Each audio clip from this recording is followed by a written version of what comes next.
At my wedding, my dad said, "She's just a phase," right into the microphone during his father of the bride speech. I said, watching my wife Delilah freeze at the altar. My mother nodded approvingly from the front row, and half the guests actually chuckled. I lifted my champagne glass with a steady hand and replied loud enough for everyone to hear, "Thank you for that, Dad. Really appreciate the love and support." That night, while everyone was celebrating at the reception I'd spent $62,000 orchestrating, I quietly made some calls. By morning, the checks I'd written to cover my parents' mortgage, my brother's business loan payments, and my sister's medical school tuition had all been canceled. I waited. The texts started rolling in 3 days later, right after the honeymoon ended. Honestly, if you'd told me 48 hours before my wedding that my own father would publicly humiliate me and my wife on what was supposed to be the most important day of our lives, I would have called you insane. I'd been planning this wedding for 22 months. Every single detail carefully orchestrated to make it perfect, not just for Delilah and me, but for our families to finally come together and celebrate what I thought was going to be the beginning of a beautiful new chapter. My name is Cassandra, though everyone calls me Cass, and at 30 years old, I thought I had finally figured out how to balance being successful in my own right, while also being the kind of daughter and sister my family could be proud of. I was the regional director for a pharmaceutical consulting firm, pulling in a six-figure salary that had taken me 8 years to build up from an entry-level position. I owned my own condo in downtown Portland, drove a car I'd paid off completely, and for the first time in my adult life, I had enough money not just to take care of myself, but to quietly help the people I loved when they needed it. And I needed to help them. A lot. It had started small, the way these things always do. A few hundred here and there when my younger brother Ethan's landscaping business hit rough patches during slow seasons. 1,000 to help my sister Vivian when she had that medical emergency during her second year of med school and her insurance didn't cover everything. A few mortgage payments from my parents when Dad's construction company lost that big contract, and they were stretched thin for a couple months. But over the past 2 years, those small helps had grown into something much bigger. Ethan's business wasn't just hitting rough patches anymore, it was hemorrhaging money. And somehow, I'd become his primary investor without ever agreeing to be one. Vivian's emergency medical expenses had turned into a monthly reality as she struggled through the most expensive years of her education. And my parents' few months of financial difficulty had stretched into over a year of me quietly covering their mortgage payments so they wouldn't lose the house they'd lived in for 23 years. I never talked about it, never made it a big deal. I just transferred the money, paid the bills, and let them maintain their dignity. Because that's what you do for family, right? You show up, you take care of the people you love. You don't make them feel small or dependent, you just quietly make sure they're okay. Delilah knew about some of it, but not the full extent. She'd catch me on the phone with Ethan, talking him through another business crisis, or she'd see me writing checks and ask casual questions. I'd give her the basics, family helping family, but I never wanted her to think she was marrying into some kind of financial disaster, because that's not what this was. This was just temporary. Everyone goes through rough patches. Everyone needs help sometimes. Delilah Chen was unlike anyone I had ever met. We'd been together for 4 years, living together for the past 2, and she had this incredible way of making everything feel possible. She was an environmental lawyer, the kind of person who genuinely believed she could change the world by helping one community at a time.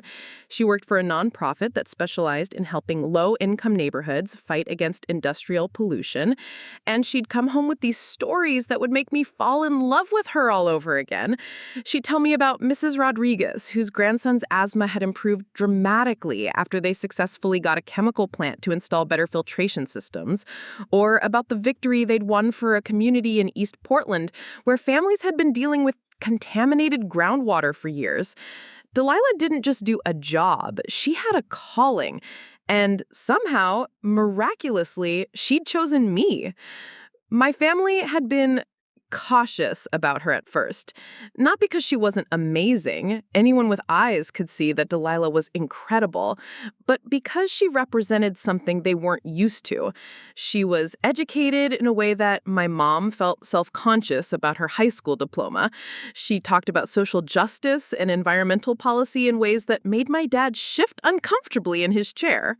She was half Chinese, and while my family wasn't overtly racist, they also weren't exactly worldly. They came from a small Oregon town called Millfield, where diversity meant having both Protestant and Catholic churches. But over the 4 years we'd been together, I thought they'd come around. They invited her to family dinners. They included her in holiday celebrations. My mom even started asking her opinion on things. What vegetables to plant in the garden. Whether she thought a particular news story was accurate. Delilah, being Delilah, always engaged graciously, never made anyone feel stupid, always found ways to connect. When I proposed to her last spring at Crater Lake, her favorite place in Oregon, I called my parents that same night to share the news. They seemed genuinely happy. My mom cried a little and asked if she could help plan the wedding. My dad said something about finally getting some grandkids that made me laugh. Ethan offered to do the landscaping for the venue for free, which was sweet, even if his business wasn't exactly in a position to do anything for free. Vivian immediately started talking about dress shopping and asking if she could be a bridesmaid. For the first time in years, I felt like everything in my life was coming together. I had a career I was proud of, a woman I adored who adored me back, and a family that was finally ready to embrace the life I was building. So when it came time to plan the wedding, I went all out. I chose Willow Creek Gardens, this absolutely stunning venue in the wine country outside Portland.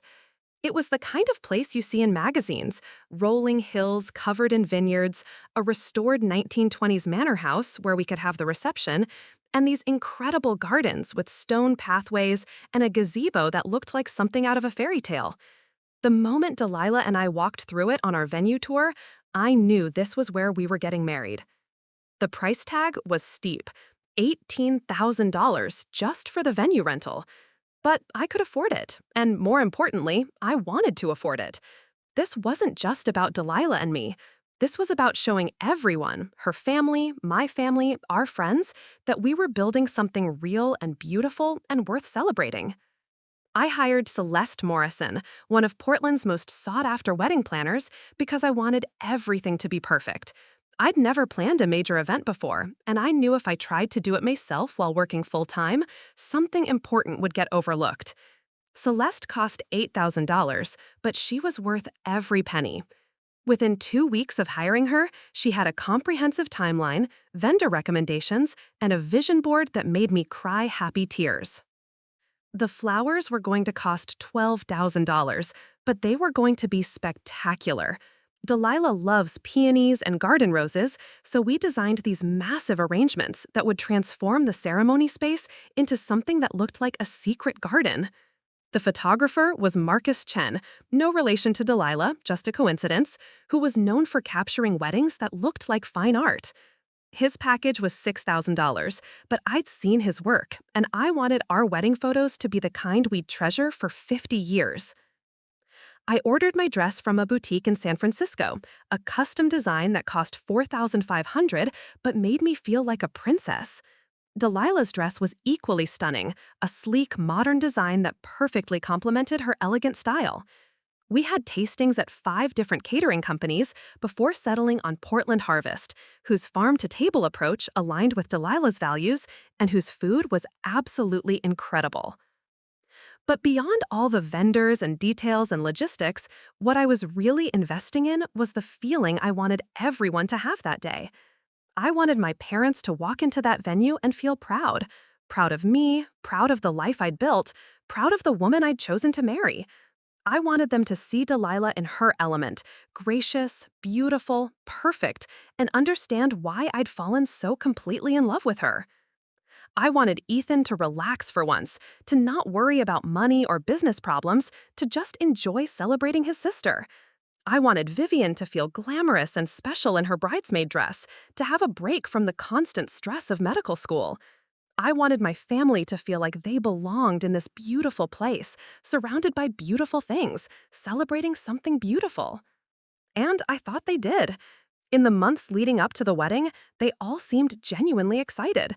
My mom helped me choose the menu, weighing in on whether we should serve salmon or chicken as the main course. My dad offered to walk me down the aisle, which wasn't a given since he wasn't always comfortable with emotional moments. Ethan and Vivian threw me a small engagement party at my parents' house, complete with a slideshow of embarrassing childhood photos that made everyone laugh. Delilah's family was equally involved. Her parents flew up from San Francisco multiple times to help with planning. Her younger sister May was going to be her maid of honor, and she'd already planned a bachelorette party in Napa that I was genuinely looking forward to. Her extended family, aunts, uncles, cousins, were all planning to attend, which meant a lot to both of us since family was so important to her. What my family didn't know, what I'd never told them, was exactly how much I was spending to make this wedding perfect. The total bill was going to be just over $62,000 when everything was said and done. It was more money than I'd ever spent on anything in my life, including my condo. It was going to take a significant bite out of my savings account, but I'd been planning for this for over a year, setting money aside, adjusting my budget to make it work. More importantly, what they definitely didn't know was how much of their own ability to attend this wedding depended on my continued financial support. My parents' mortgage payment was $2,847 a month, and I'd been covering it entirely for the past 14 months. Without that help, they would have lost the house months ago. There was no way they could have afforded to buy wedding attire, contribute to any pre-wedding events, or even taken time off work to help with planning if they'd been dealing with foreclosure proceedings. Ethan's business was surviving entirely on the $3,200 I transferred to him every month to cover his equipment leases, truck payments, and basic operating expenses. His landscaping company existed on paper, but in reality, it existed in my checking account. Without that monthly infusion, he would have had to shut down completely and find a regular job, which would have meant no flexibility to help with wedding planning, no ability to afford a tuxedo rental, and probably no attendance at any of the pre-wedding events that required time off work. Vivian's medical school tuition was $47,000 a year, and while she had some financial aid and loans, there was still a gap of about $1,800 a month that I'd been covering. Without that help, she would have had to take on additional debt, find a job that would interfere with her studies, or potentially delay her education. The stress alone would have made it impossible for her to fully participate in wedding planning or enjoy the celebration. I'd been supporting my family for so long that it had become automatic. The money transfers happened like clockwork. I'd get paid on the 15th and 30th of each month, and within 24 hours, I'd send Ethan his business support, pay my parents' mortgage, and transfer Vivian's school money. It was just part of my budget, like paying my own rent or buying groceries. And I was happy to do it. These weren't strangers. This was my family. This was my baby brother who'd always been a dreamer, who wanted to build something with his hands instead of working for someone else. This was my little sister who was going to be a doctor, who was going to spend her life helping people. These were my parents who'd raised us, who'd sacrificed for us when we were growing up, who deserved to enjoy their later years without financial stress. The fact that my financial support was making it possible for them to fully participate in my wedding felt like a perfect circle. I was able to help them, which meant they were able to help me celebrate the most important day of my life. Everyone won. Or at least, that's what I thought. The morning of the wedding, I woke up at 5:30 a.m. feeling more excited than nervous. I'd been dreaming about this day for almost 2 years, and finally it was here. The weather was perfect, sunny and 78 degrees, with just enough breeze to keep everyone comfortable. I'd checked the forecast obsessively for weeks, and it was exactly what we'd hoped for. I had breakfast with my bridesmaids, Delilah's sister May, my college roommate Taylor, and my cousin Rebecca. We ate bagels and drank champagne while getting our hair done by a team of stylists who'd come to the bridal suite. Everyone was laughing and telling stories and taking pictures. It felt like exactly what a wedding morning should feel like. Delilah was getting ready separately, per tradition, but we'd been texting each other all morning. Little messages like, "Can't wait to see you," and "This is really happening," and "I love you so much." At one point, she sent me a selfie in her robe with her hair half done, making a silly face, and I saved it immediately because she looked so beautiful and happy. My family arrived at the venue around noon to help with final setup and take pre-ceremony photos. My mom looked elegant in the navy blue dress we'd chosen together, and my dad looked handsome in his new suit. Ethan cleaned up well. I barely recognized him without dirt under his fingernails from landscaping work. Vivian was radiant in her bridesmaid dress, a soft lavender color that complemented her dark hair perfectly. We took family photos in the garden while the final preparations were happening. Celeste and her team were fluttering around, making sure every detail was perfect. The flowers looked even more spectacular than I had imagined. The tables were set with the vintage china we'd rented, and the fairy lights strung through the trees gave everything a magical glow even in the afternoon sunlight. Marcus was capturing everything, and I could tell from the way he was working that we were going to have incredible photos. He had this ability to disappear into the background while somehow being everywhere at once, getting shots of moments I didn't even know were happening. At 3 p.m., I got into my dress with the help of my bridesmaids. It was even more beautiful than I remembered. The beadwork caught the light perfectly, and the way it fit made me feel like the most elegant version of myself. When I looked in the mirror, I almost cried. This was it. This was my wedding day, and I looked like a bride. My dad knocked on the door at 3:30 to tell me it was almost time. When he saw me, his eyes filled with tears, which made me tear up too. "You look beautiful, sweetheart," he said, and for a moment, everything felt perfect. This was my dad, who'd taught me to ride a bike and helped me with math homework and walked me to school when I was scared. This was the man who was going to walk me down the aisle and give me away to the woman I loved. The ceremony was scheduled to start at 4 p.m. At 3:55, I lined up with my bridesmaids at the back of the garden, holding my bouquet and trying to steady my breathing. I could hear the string quartet playing the processional music, could see our guests turning in their seats to watch for us to appear. May went first, then Taylor, then Rebecca, then Vivian.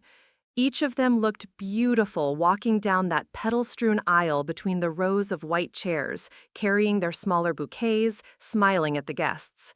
I watched from behind a trellis covered in climbing roses, my heart beating so fast I thought everyone would be able to hear it. And then it was my turn. My dad offered me his arm, and we stepped into view of our 127 guests. I saw Delilah's family in the first few rows on the left, beaming and wiping away tears. I saw our friends scattered throughout the audience, people who'd been part of our love story from the beginning. I saw colleagues from both our jobs, neighbors, extended family members who'd traveled from across the country to be there. And there, at the end of the aisle, standing in front of the gazebo covered in white peonies and garden roses, was Delilah. She looked absolutely radiant. Her dress was perfect, her smile was radiant, and when our eyes met, everything else disappeared. This was the woman I was going to marry. This was the person I was going to spend my life with. This was the moment I'd been dreaming about for months. My dad and I walked slowly down the aisle, and I felt like I was floating. The music was beautiful, the flowers were gorgeous, our guests were smiling and crying happy tears. Everything was exactly as I'd imagined it would be. When we reached the front, the officiant asked, "Who gives this woman to be married?" And that's when my dad was supposed to say, "Her mother and I do," kiss my cheek, shake Delilah's hand, and take his seat in the front row next to my mom. Instead, he took the microphone from the officiant. And that's when my perfect wedding day began to fall apart. The moment my father's hand closed around that microphone, I felt something shift in the atmosphere. It was subtle at first, just a beat too long of silence where there should have been his simple, traditional response. But then he lifted the microphone to his mouth, and I saw something in his expression that I'd never seen before. Not nervousness, not emotion, but something that looked almost like determination. Well, he said, his voice carrying clearly across the garden through the sound system, I guess this is as good a time as any to say what I've been thinking. The officiant, Reverend Patricia Walsh, looked confused. She glanced at me, then at Delilah, then back at my dad. This wasn't in our ceremony script. We'd gone over every word, every moment, every transition. My dad was supposed to give me away in one sentence and sit down. That was it. I felt Delilah's hand reach for mine, her fingers intertwining with mine in a way that would have been comforting if my entire body hadn't suddenly gone cold.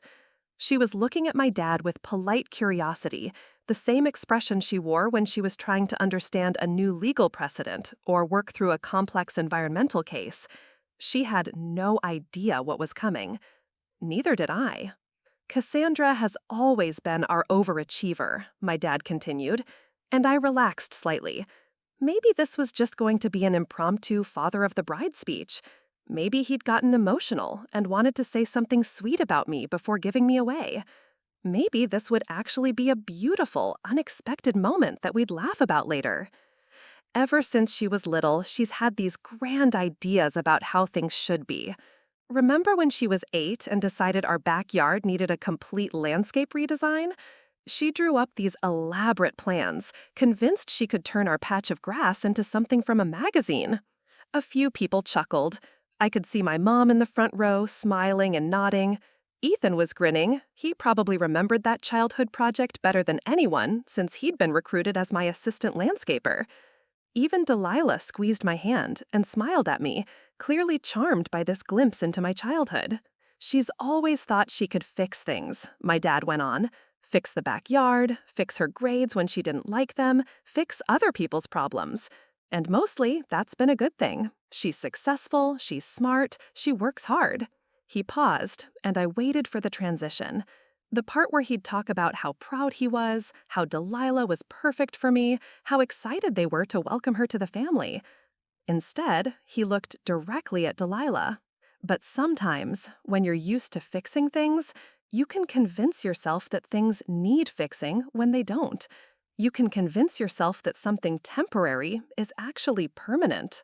The smile started to fade from Delilah's face. I felt her hand tense in mine. Now, I want to be clear, my dad continued. Delilah seems like a lovely girl. She's smart, she's accomplished, he gestured vaguely in her direction. She's very nice. But let's be honest about what this is. The garden had gone completely silent. Even the string quartet had stopped playing between songs, and they were staring along with everyone else. I could see Marcus still taking pictures, but his movements had slowed, like he wasn't sure if he should be documenting this moment. My dad said, Cassandra is 30 years old, he said. She's successful, she's got money, she's got her own place.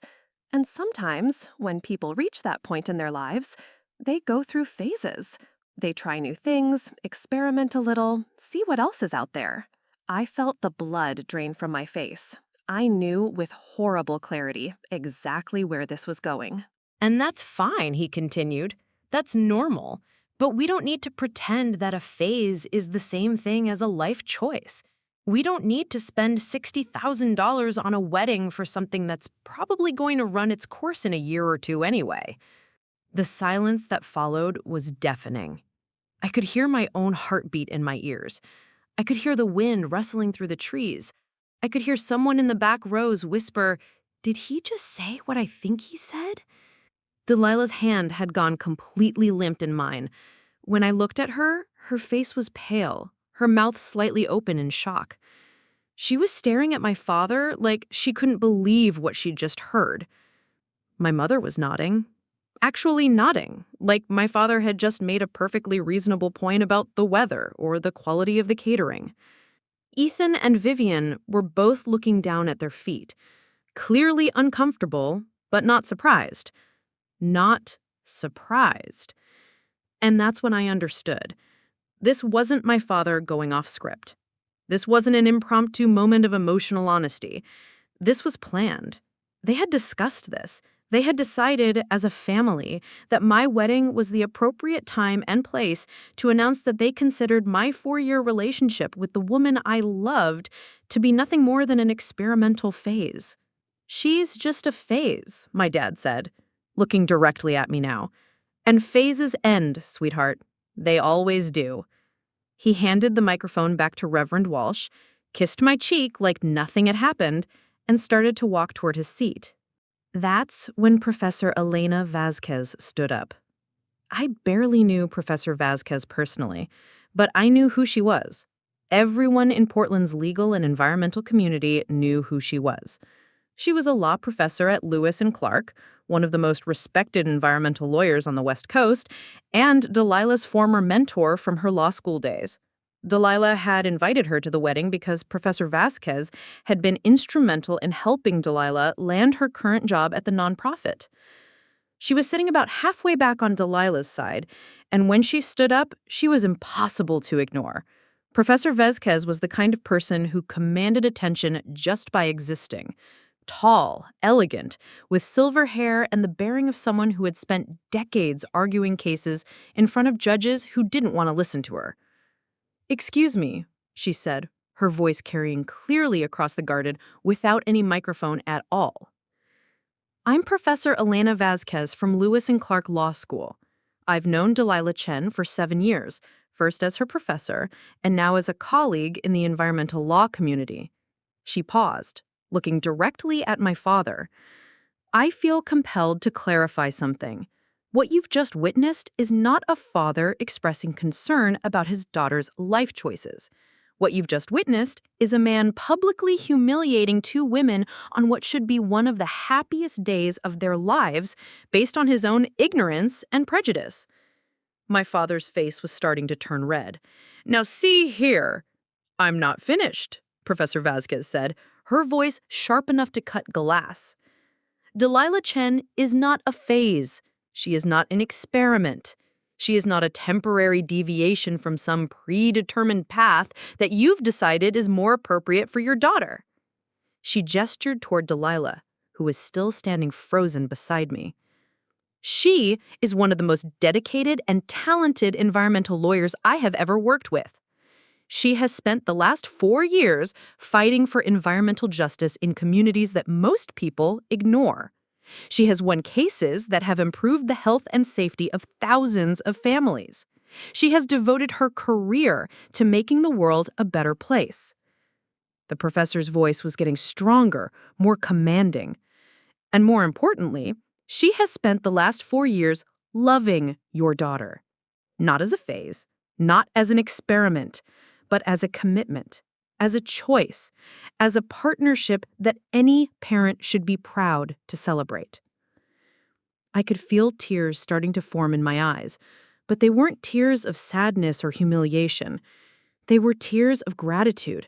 Someone was fighting for us. Someone was standing up to my father in the way that I was too shocked and hurt to do myself. "Now," Professor Vasquez continued, "I would suggest that you sit down, allow the ceremony to continue as planned, and spend some time reflecting on whether your priority is your daughter's happiness or your own comfort with her choices." My father opened his mouth like he was going to argue, but Professor Vasquez wasn't done. "Because let me be very clear about something. Your daughter didn't invite 127 people here to witness a phase. She didn't spend months planning the celebration for an experiment. She didn't invest her time, her money, and her heart into this day because she was trying something new." She looked directly at me. "She did all of this because she found someone worth building a life with. And if you can't see that, if you can't respect that, then perhaps you should ask yourself what kind of father prioritizes his own prejudices over his daughter's joy." The silence that followed was different from the shocked silence after my father's speech. This silence felt charged, like the air before a thunderstorm. I could see people in the audience nodding, could see Delilah's family looking both proud and protective, could see my own extended relatives looking uncomfortable and embarrassed. My father stood there for a moment, clearly not sure how to respond to being publicly challenged by someone with more authority and eloquence than he possessed. His face was red, his jaw was tight, and I could see him struggling between doubling down on his position and backing down from a fight he was clearly going to lose. Finally, he looked at me. Not with love, not with apology, but with something that looked almost like resentment. Like I was the one who had caused this scene by daring to have the wedding he just dismissed as meaningless. "Fine," he said, his voice tight. "Let's just get this over with." He walked to his seat and sat down next to my mother, who was now looking less confident in her nodding agreement. The expression on her face suggested she was beginning to realize that maybe, just maybe, they had miscalculated how this moment would be received. Professor Vasquez remained standing for a moment longer, her gaze sweeping across the assembled guests. "I apologize for the interruption," she said to Reverend Walsh. "Please continue with this beautiful ceremony." Then she sat down, and suddenly all eyes were back on Delilah and me. I looked at my wife-to-be, this incredible woman who had just been publicly dismissed as a phase in my life, who had been humiliated in front of our friends and families, who would have been well within her rights to walk away from this entire disaster. Instead, she squeezed my hand and looked me directly in the eyes. "Are you okay?" she whispered, so quietly that only I could hear. And that's when I knew. That's when I understood with perfect clarity exactly what kind of people I was dealing with. My father had just used our wedding as an opportunity to announce that he considered my relationship meaningless. My mother had nodded along. My siblings had stayed silent, clearly aware that this was going to happen. But the woman I was about to marry, who had just been subjected to the most humiliating moment of her life, was asking if I was okay. "I love you," I whispered. She smiled, and it was like sunshine breaking through storm clouds. "I love you too," she said. "Let's get married." I turned to Reverend Walsh, who looked like she had been through a small war but was determined to salvage what remained of our ceremony. "We're ready," I said. And we were. We were ready to get married, ready to build a life together, ready to face whatever came next as a team. What I wasn't ready for was the realization that was slowly dawning in my mind, the understanding that was crystallizing with each passing second as I replayed what had just happened. My family had known that this was coming. They had planned this. They had attended my engagement party, helped me plan this wedding, taken my money month after month to solve their problems, and all the while they had been planning to humiliate me and the woman I love on our wedding day. They had taken my financial support, my time, my energy, my generosity, and my love, and they had used it to fund their own lives while secretly believing that my relationship was meaningless. They thought Delilah was a phase, they thought our wedding was a waste of money, they thought my love was temporary, but they had no problem accepting my money every single month. As Reverend Walsh began the ceremony again, as Delilah and I exchanged the vows we had written for each other, as we promised to love and honor and support each other through whatever life brought our way, I felt something changing inside me. I felt the last traces of the naive, hopeful person who had planned this perfect wedding slipping away. The person who had believed that her generosity would be appreciated, that her love would be celebrated, that her family would choose her happiness over their own prejudices. That person was disappearing, and someone else was taking her place. Someone who understood, finally and completely, exactly where she stood with the people she had been supporting financially and emotionally for years. Someone who was about to make some very different choices about how she spent her money and her love.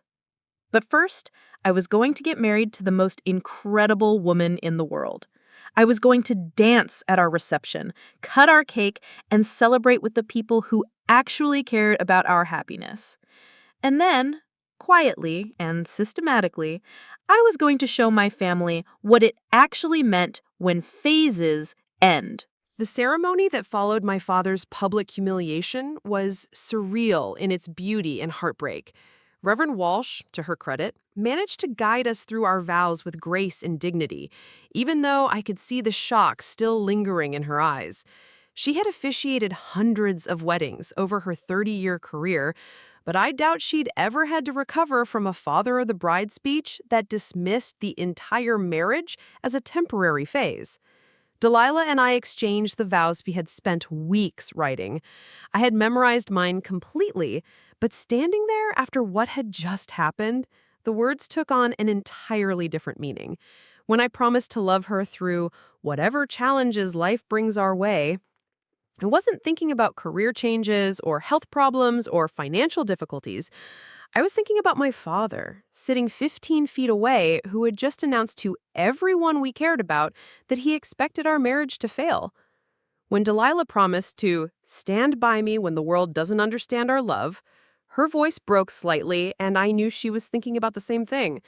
She looked directly into my eyes as she spoke, and I could see the determination there. She wasn't going to let my family's cruelty diminish this moment for us. We exchanged rings, and when Reverend Walsh pronounced us married, the applause was thunderous. I think our guests were overcompensating, trying to create the joy and celebration that my father had attempted to destroy. Professor Vasquez was clapping so hard her hands must have hurt. Delilah's parents were crying happy tears and holding each other. Even my extended relatives, my cousins, my aunts and uncles, were applauding enthusiastically, clearly trying to distance themselves from my father's behavior.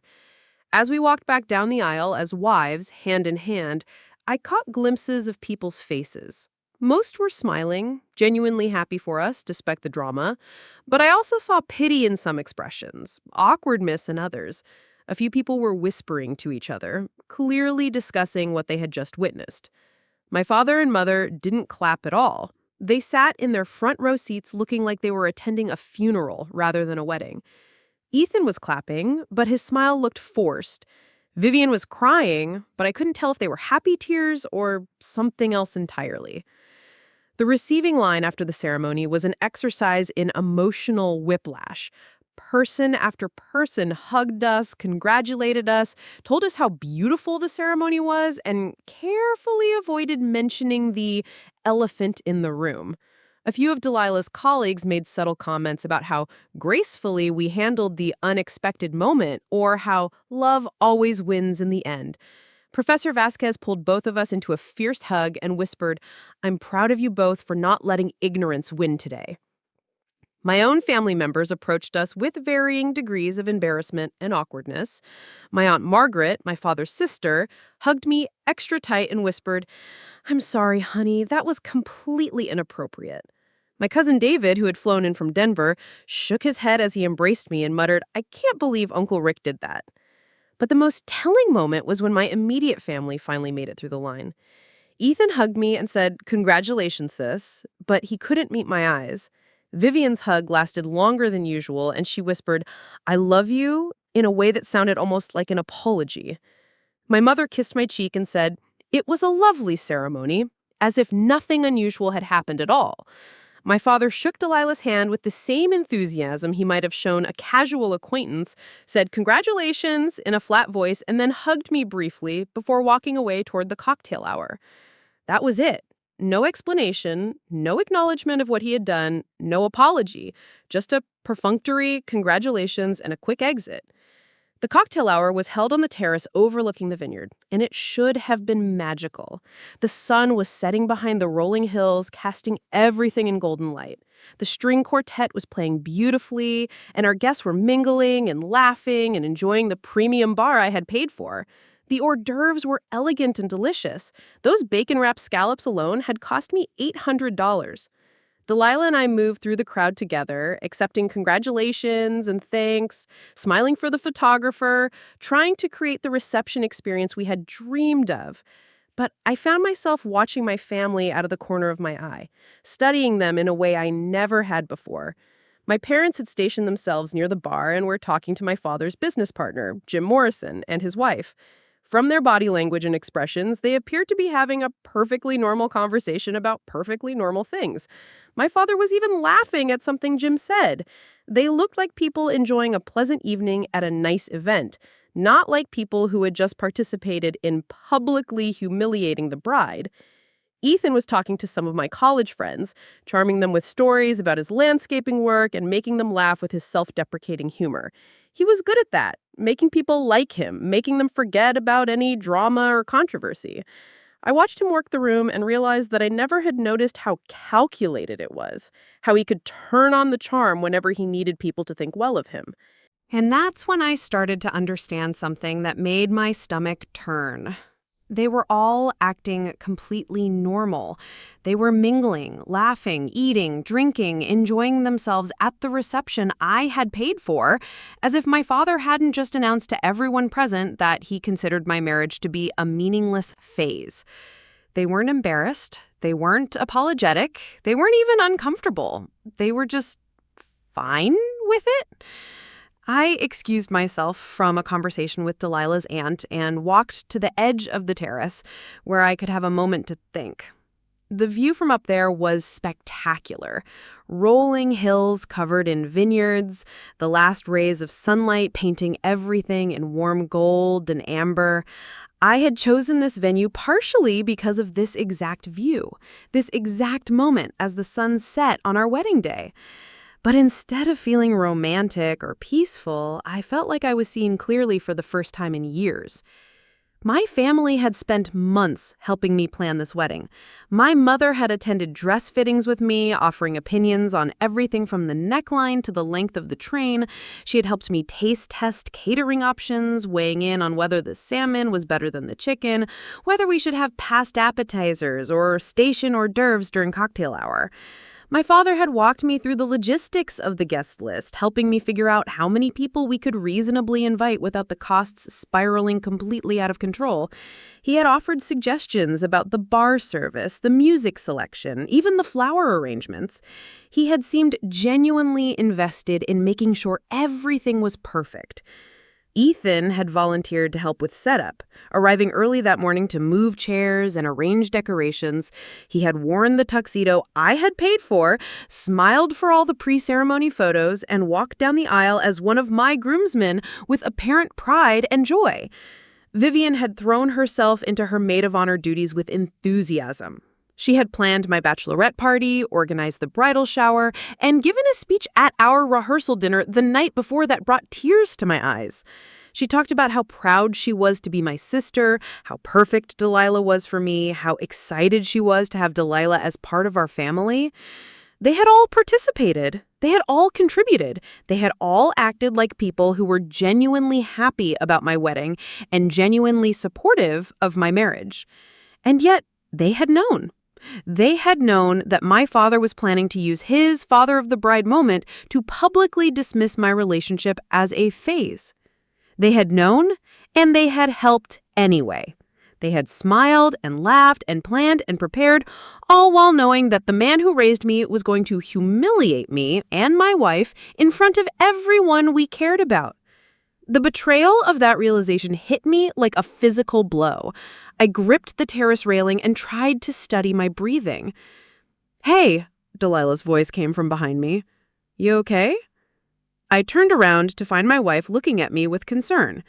She had been making small talk with our guests, graciously accepting our congratulations and deflecting any awkwardness about the ceremony with her usual elegance. But she had noticed me standing alone and had come to check on me. "Just taking a moment," I said. "It's beautiful up here." She moved to stand beside me, slipping her arm around my waist. "It is. You chose the perfect place for this." We stood there for a few minutes, watching the last of the sunset. I wanted to tell her what I was thinking, wanted to share the horrible realization that was crystallizing in my mind, but I also didn't want to ruin what was supposed to be the happiest days of our lives any more than it had already been ruined. "Delilah," I said finally, "I'm sorry about my father, about what he said. That was—" "Don't," she said quietly. "Don't apologize for him. You didn't do that. You didn't choose that. But he's my father. He's my family. I brought you into this, and Cass, look at me," she interrupted, turning to face me. I met her eyes and saw nothing but love and determination there. "What your father said today says nothing about us and everything about him. It says nothing about our relationship and everything about his character. Do you understand that?" I nodded, but I wasn't sure I believed it yet. We just got married. We just made promises to each other in front of everyone we care about. We just committed to building a life together. That's what matters. Not your father's ignorance, not your family's prejudices. Us. She was right, of course, but she didn't know what I was beginning to understand about how deep this betrayal went. She didn't know about the months of financial support, the careful planning, the trust I had placed in people who had been lying to my face. "I love you," I said. "I love you. Now, come on, let's go back to our reception, and I want to dance with my wife." We walked back toward our guests, and I tried to focus on the people who were genuinely happy for us. Professor Vasquez caught my eye and raised her wine glass in a small toast. Delilah's parents were talking to Marcus about getting copies of the photos. My college roommate Taylor was laughing with some of our mutual friends from work. But my attention kept drifting back to my family. And the more I watched them, the more angry I became. They were eating the food I had paid for, drinking the premium alcohol I had chosen and budgeted for, enjoying the music I had hired, the flowers I had selected, the venue I had booked. They were participating in and benefiting from every single detail of this celebration, while simultaneously believing that the marriage it was celebrating was meaningless. During dinner, I sat at the head table between Delilah and Vivian, trying to make conversation and appear normal while my mind raced. The food was excellent. Portland Harvest had outdone themselves with the farm-to-table menu we had selected, but I could barely taste anything. I kept thinking about the $8,000 catering bill and how my family was enjoying every bite while thinking my marriage was a joke. The speeches began after the main course. Delilah's father spoke first, welcoming me to their family and talking about how proud they were of the life Delilah had built. Professor Vasquez had asked to say a few words and gave a beautiful speech about love, commitment, and the courage it takes to live authentically in a world that doesn't always understand or accept difference. Then it was Vivian's turn as my maid of honor.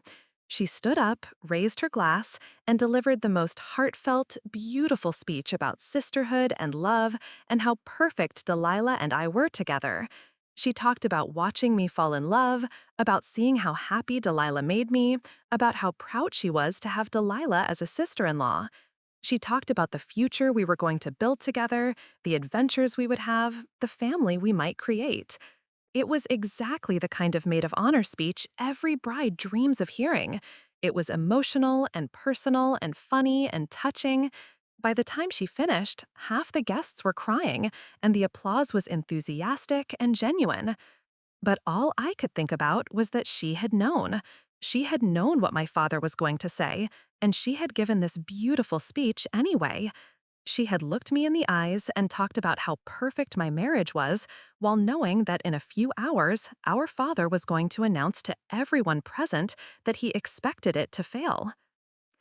When it came time for the father of the bride speech, there was a moment of awkward silence. Traditionally, my father should have spoken after Vivian, but given what had happened during the ceremony, no one was quite sure what to expect. He didn't stand up. He didn't ask for the microphone. He just sat at his table, cutting his steak and acting like nothing was expected of him. Finally, the DJ moved on to the rest of the evening's festivities, and I realized that my father had said everything he intended to say to our wedding guests. The ceremony had been his speech. The public dismissal of my marriage had been his contribution to our celebration. The dancing began, and Delilah and I had our first dance to At Last by Etta James. It should have been magical, and in some ways it was. She looked beautiful in her wedding dress, spinning and laughing as I led her around the dance floor. Our guests formed a circle around us, clapping and cheering and taking pictures. But even in that moment, even holding my wife and looking into her eyes as we danced to our song, I could see my parents at their table in my peripheral vision. They were sitting there, watching us dance, presumably thinking about how this was all just a phase that would end soon enough. After our dance, the floor opened up to all our guests. I danced with Delilah's father, who whispered in my ear about how proud he was to have me as a daughter-in-law and how sorry he was about what had happened during the ceremony. I danced with Professor Vasquez, who told me that she had seen a lot of love in her lifetime, but rarely had she seen anything as strong and genuine as what Delilah and I had together. Then, tradition dictated, it was time for me to dance with my father. The DJ announced the father-daughter dance, and I looked across the room to where my parents were sitting. My father looked back at me, and for a moment, we just stared at each other. The entire reception was watching, waiting to see what would happen. Slowly, he stood up and walked toward the dance floor. The opening notes of My Girl by the Temptations began to play. The song I had chosen months ago, back when I still thought this would be a normal, happy moment between a father and daughter on her wedding day. He put his arms around me, and we began to dance. For about 30 seconds, it almost felt normal. He was my dad, the man who had taught me to ride a bike and helped me with my math homework and walked me to school when I was scared. This was supposed to be our moment. Then he started talking. "I hope you know I didn't mean to hurt your feelings," he said quietly, his voice barely audible over the music. I looked at him, waiting for the apology that should have followed that statement. It didn't come. "I just think you're making a mistake," he continued. "And sometimes, as your father, I have to tell you the truth, even when you don't want to hear it." "The truth?" I repeated, trying to keep my voice low so our guests wouldn't overhear. "Cassandra, you're 30 years old. You've never been in a serious relationship with a man. Don't you think that's worth examining?" I stopped dancing. Right there, in the middle of the dance floor, with 127 people watching us, I stopped moving. But it was my father's response that confirmed everything I'd suspected. He didn't apologize for what he'd said at my wedding. He didn't acknowledge that calling my marriage a phase had been hurtful or inappropriate. Instead, he texted, "You can't just cut off your family because your feelings got hurt. We depend on that money." There it was, the truth, finally spoken plainly. They didn't respect my marriage, my choices, or even me as a person, but they depended on my money. I showed the text to Delilah that night as we sat in our living room, surrounded by wedding gifts we were still unwrapping. "We depend on that money?" she read aloud. Not, "We're sorry," or "We love you," or "Let's work this out." Just, "We depend on that money?" "That's all I ever was to them," I said, "a financial resource. And when I tried to celebrate the most important day of my life, they made it clear that they only tolerated my choices because of what I could provide." 3 months later, the silence from my family has become permanent. Ethan's landscaping business folded, and he took a job with an established landscaping company, something he probably should have done years ago. Vivian had to take out additional student loans, but she's managing her final year of medical school. My parents downsized to a smaller house they could actually afford on my father's income.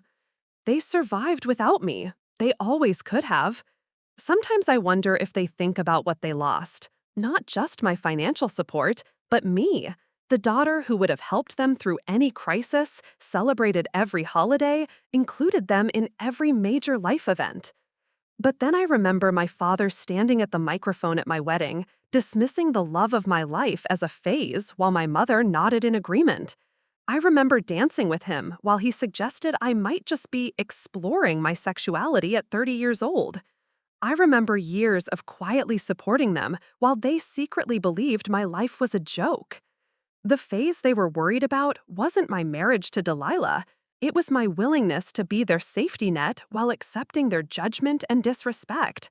That phase is over, and just like my father predicted, it's never coming back. Delilah and I are building a beautiful life together, surrounded by people who celebrate our love instead of tolerating it for financial gain. We're saving for our own house, planning trips we want to take, considering starting a family of our own.